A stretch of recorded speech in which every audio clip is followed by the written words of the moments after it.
एक बार की बात है, सबल नाम का एक लड़का एक नगर में रहता था। वह अपने जीवन से बहुत निराश था। उनकी निराशा का कारण यह था, वह अब तक अपने जीवन में कुछ भी नहीं कर रहा था। उसके माता पिता उसे ताने मारते थे कि आपके सभी मित्र कुछ न कुछ कर रहे हैं, लेकिन आप अभी भी घर बैठे हैं। दोस्तों के बीच भी अक्सर उनका मजाक उड़ाया जाता था। वह कहीं जाता तो लोग उससे पूछते थे कि आप क्या कर रहे हैं। उसे यह बताने में भी शर्म आ रही थी। वह कुछ नहीं कर रहा है। धीरे धीरे उसने रिश्तेदारों से मिलना जुलना कम कर दिया और लोगों से मिलना भी बंद कर दिया। वह ज्यादातर समय घर पर ही रहता। वह अकेला रहता और भगवान को कोसता रहता और अपनी किस्मत को दोष देता। अब उसे अपना जीवन बोझ लगने लगा था।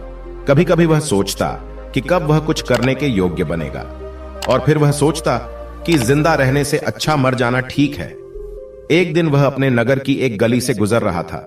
तभी उसने देखा कि एक गुरु दुख और परेशानियों पर उपदेश दे रहे हैं। वह भी उसी भीड़ में सबसे पीछे बैठ गया और गुरु के प्रवचन सुनने लगा। गुरु कह रहे थे कि दुख एक शिक्षक की तरह है जो हमें जीवन की सच्चाई दिखाता है और हमें जीने का सही तरीका सिखाता है। आप चाहे तो जिंदगी जीना भी सीख सकते हैं। आप चाहो तो कुछ भी हासिल कर सकते हो, और अगर चाहो तो एक कोने में बैठकर रो सकते हो।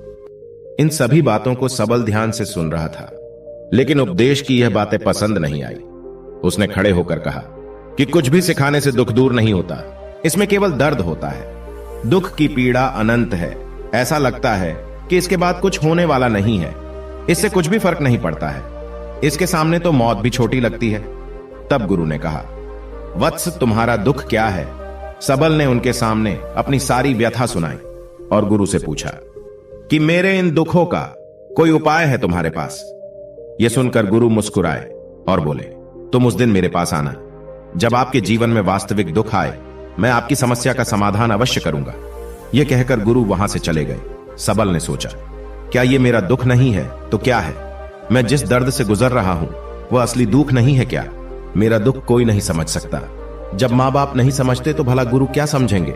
उस दुखों से व्यथित होकर सबल ने एक फैसला लिया कि अब वह कुछ करेगा। सबल ने एक छोटा व्यवसाय शुरू किया, पर उसे सफलता नहीं मिल रही थी। लेकिन उसके घर वाले खुश थे। वह कुछ कोशिश कर रहा है। वह अपने व्यवसाय में लगा रहा और धीरे धीरे उन्हें सफलता मिलने लगी। फिर उसने रफ्तार पकड़ी और केवल 3 साल के अंदर ही वह एक बड़ा बिजनेसमैन बन गया। अब सबल के आसपास ऐसे कई लोग थे जो उसकी परवाह करते थे, जो उससे प्यार करते थे। अब उनके परिवार के सदस्य भी उसकी तारीफ करते करते थकते नहीं थे। दिन ब दिन उसके मित्रों की संख्या बढ़ती जा रही थी। अब वह अपनी जिंदगी से बहुत खुश था।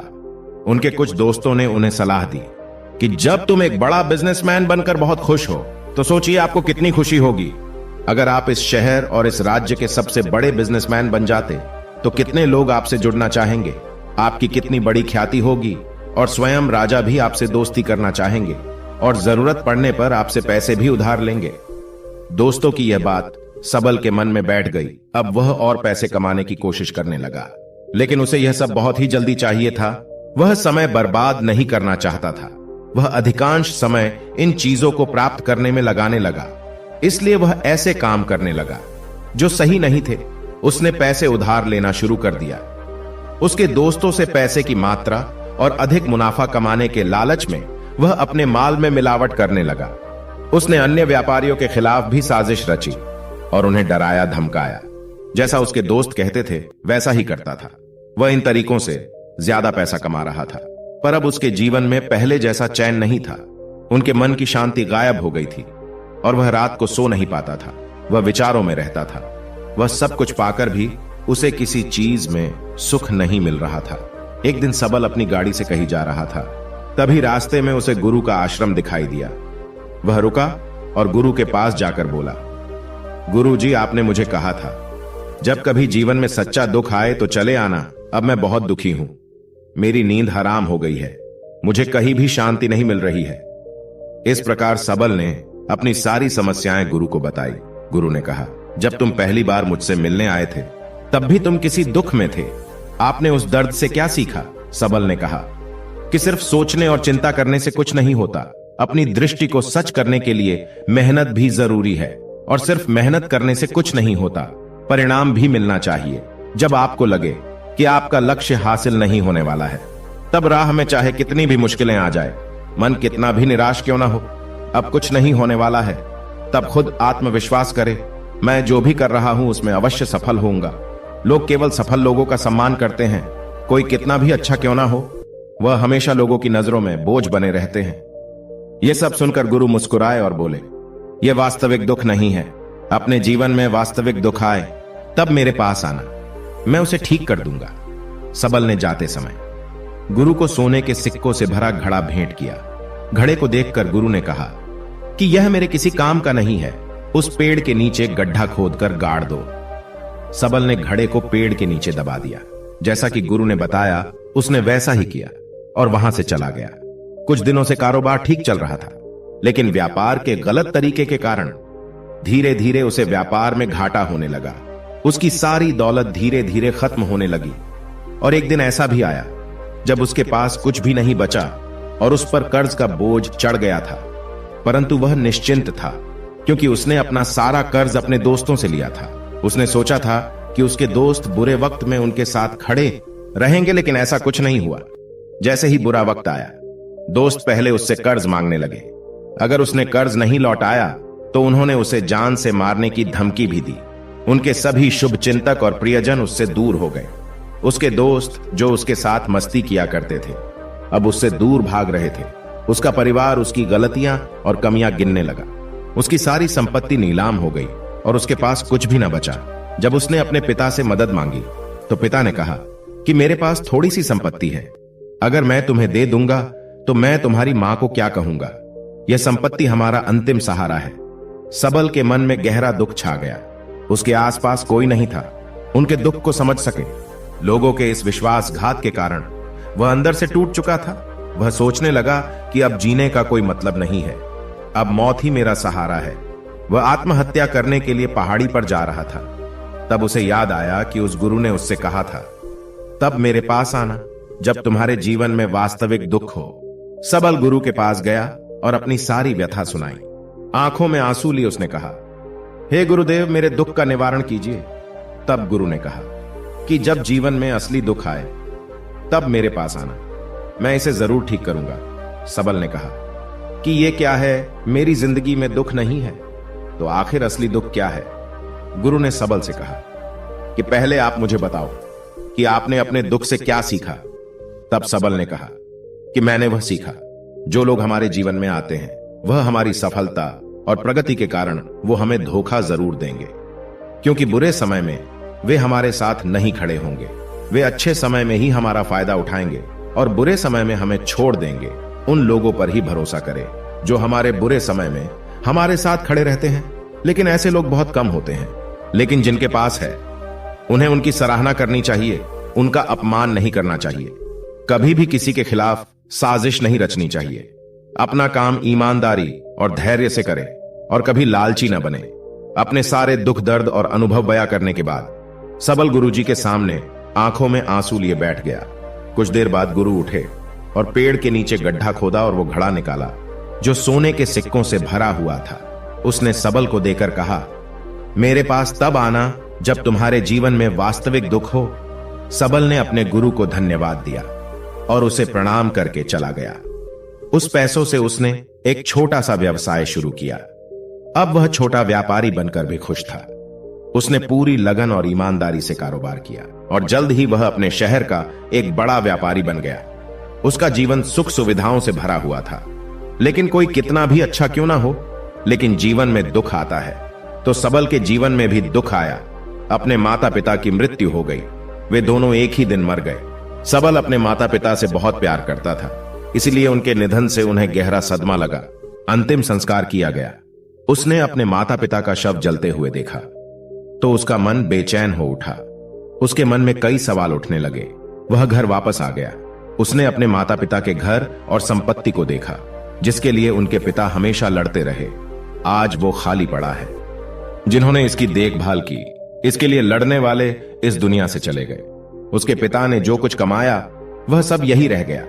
एक दिन पहले तक उसके पिता मारपीट करते थे किसी के साथ उसकी संपत्ति के लिए।